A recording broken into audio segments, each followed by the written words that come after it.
कभी कभी शक्ल पर मत जाइए जनाब, जो दिखता है वह होता नहीं और जो होता है उसकी हरकतें सुनकर आपका सिर चकरा जाए। गांव का एक रिटायर्ड बुजुर्ग, सफेद छोटी दाढ़ी, झुके हुए कंधे और शांत स्वभाव का ऐसा व्यक्ति जिसे देखकर आप उसे गांव का सबसे शरीफ और संजीदा इंसान समझेंगे, लेकिन जब उसकी हकीकत सामने आई तो लोगों ने दांतों तले उंगली दबा ली। यह कहानी है हरियाणा के नूंह जिले के गांव बीवा के मुश्ताक अहमद की। सरकारी स्वास्थ्य विभाग से रिटायर होकर पेंशन लेने वाला यह बुजुर्ग गांव में सम्मानित चेहरा माना जाता था, लेकिन जब हरियाणा एनसीबी की टीम ने उसके घर छापा मारा तो जो निकल कर आया वो किसी फिल्म की कहानी जैसा था। पुलिस ने इनके घर से कई लाख रुपए कीमत की 1499 नशीली कप सिरप बरामद की। हरियाणा नारकोटिक्स कंट्रोल ब्यूरो की फरीदाबाद यूनिट ने नशा मुक्त हरियाणा नशा मुक्त भारत अभियान के तहत यह बड़ी कार्रवाई की। एनसीबी के अधिकारियों को गुप्त सूचना मिली थी कि मुश्ताक अहमद नशे के कारोबार में लिप्त है और उसके घर पर भारी मात्रा में नशीली कप सिरप का जखीरा रखा हुआ है। सूचना मिलते ही फरीदाबाद यूनिट तुरंत हरकत में आई। पुलिस टीम ने गांव के सम्मानित लोगों को साथ लेकर छापा मारा। छानबीन के दौरान पुलिस को 13 पेटियों में भरी 1499 बोतलें कोडीन युक्त कप सिरप बरामद हुई। यह सिरप युवाओं को नशे की गिरफ्त में लेने के लिए इस्तेमाल हो रही थी। दोस्तों, आपको बता दें कि मुश्ताक अहमद रिटायर्ड स्वास्थ्यकर्मी हैं जो हर महीने सरकारी पेंशन का लाभ लेता है। उसके शांत और मासूम चेहरे पर किसी को शक नहीं होता था। वह गांव में आम बुजुर्गों जैसा सम्मानित जीवन जी रहा था, लेकिन उसके घर से बरामद यह नशीली सिरप की खेप उसकी असलियत उजागर कर गई।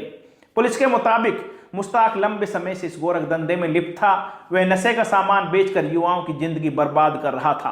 पुलिस ने आरोपी को रिमांड पर लिया है और अब पूछताछ की जाएगी ताकि यह पता चल सके कि वह नशीली दवाएं कहां से लाता था और कहां कहां सप्लाई करता था। मुश्ताक की गिरफ्तारी से यह बात भी सामने आई है कि नूंह और उसके आसपास के गांव नशे के कारोबार के बड़े केंद्र बन चुके हैं। उटावड़, सबरस, शिकारपुर, सिकरावा जैसे बड़े गांवों में इस गंदे धंधे में लिप्त कई बड़े तस्कर सक्रिय हैं। इन तस्करों को स्थानीय रसूखदार लोगों और नेताओं का संरक्षण भी प्राप्त है, जिससे उनका धंधा फल फूल रहा है। पुलिस के लिए यह कार्रवाई एक बड़ी सफलता है, लेकिन यह सिर्फ शुरुआत है। असली चुनौती अब उन बड़े मगरमच्छों को पकड़ने की है जो इस खेल के असली सरगना हैं। हरियाणा एनसीबी ने जनता से अपील की है कि वह नशा तस्करी के खिलाफ इस लड़ाई में सहयोग करें। किसी भी संदिग्ध गतिविधियों की सूचना स्क्रीन पर दिए टोल फ्री नंबर पर करें। सूचना देने वाले की पहचान भी गुप्त रखी जाएगी। दोस्तों, हम कहते हैं कि नशा सिर्फ एक व्यक्ति को नहीं बल्कि पूरे परिवार और समाज को बर्बाद करता है। इसे जड़ से खत्म करना सभी की जिम्मेदारी है। पुलिस और जनता को मिलकर इस जहर के खिलाफ लड़ाई लड़नी होगी। जरा सोचिए, ऐसे लोग हमारी रोजमर्रा की जिंदगी में इतने घुले मिले होते हैं कि हम उन पर शक भी नहीं कर पाते।